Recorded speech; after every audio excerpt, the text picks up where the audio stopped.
অন্য উম্মত চোখের পানি জড়াইতে জড়াইতে গুনাহ মাফ হইল কিনা জানে না। এই উম্মত গুনাহ মাফ চাইতে হয় না। আমি হাদিসে কুদসি দিতেছি, আল্লাহর বাণী। এই উম্মতের জন্য আল্লাহ বলতেছে, ফালাম্মা তায়াক্কানতা বিল বাওয়ার ওয়া যানানতা আন্নাকা মিন আহলিন নার মানাহতু ইলাইকা রিদওয়ানি ওয়াল্লাইতু ইলাইকা গুফরানি কুলতু লাকা লা তাহজান গফারতু লাকা যুনুবা ওয়াল আওসার ওয়ালি আজলিকা সাম্মাইতু নাফসি আল আজিজুল গফফার।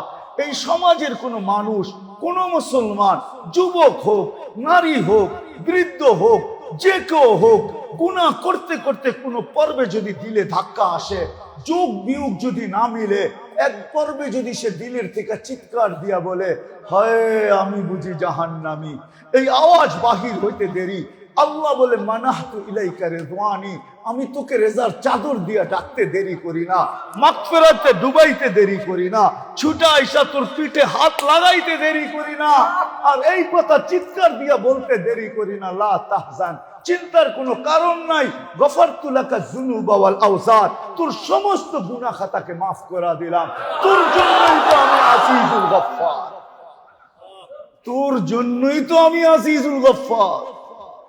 হায় হায় হায়, নামাজে ডাকে তারপরও আসে না।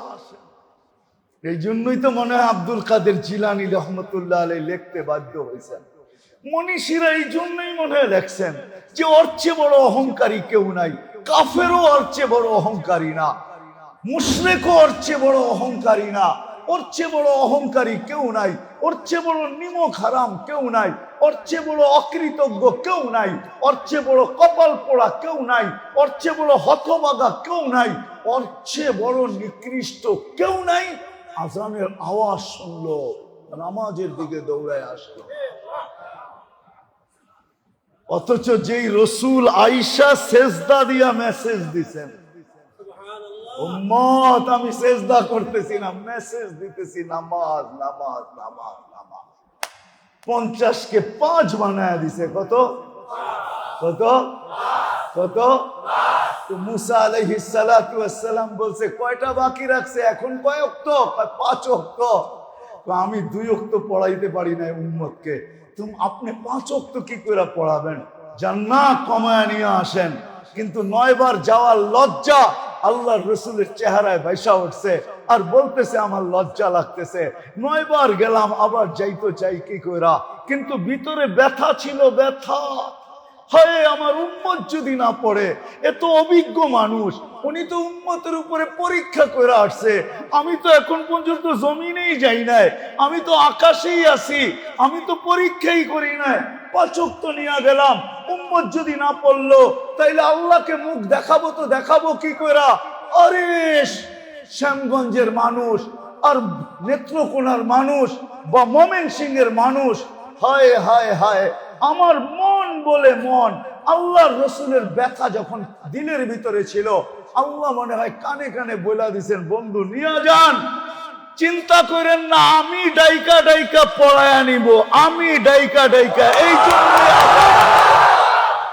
আমি ডাইকা পড়ায়া নিব, আমি ডাইকা, তারপর উম্মতে মুহাম্মাদি নামাজের জন্য আল্লাহ ডাকে না। এখানে একটা মক্তব আছে আর হেফজখানা আছে, মক্তবের একটা ছোট ছেলেকে নিয়ে আসেন, আমি ওরে দাঁড় করায় দেই, ও মক্তবে 65টা হাদিস পড়ে, 3 নম্বর হাদিস হইল মিফতাহুল জান্নাতি as-সালাহ, আল্লাহ নামাজের জন্য ডাকে না, জান্নাতের চাবি দেওয়ার জন্য ডাকে। চাবি কেননা নবীজি কোন পর্বে বলছিলেন, অদ্দোহা যখন নাজিল হয়েছে, সাউফা ইউতিকা রাব্বুকা ফাতারদা, আপনাকে আমি রাজি করে ছাড়বো, আল্লাহর রাসূল ওইখানে জিবরিলকে থামায়া দিয়েছেন, জিবরিল থামো, কয় সূরা পুরা হয় নাই, কয় থামো তুমি, বাকিটা পরে শুনবো। কেন থামবো?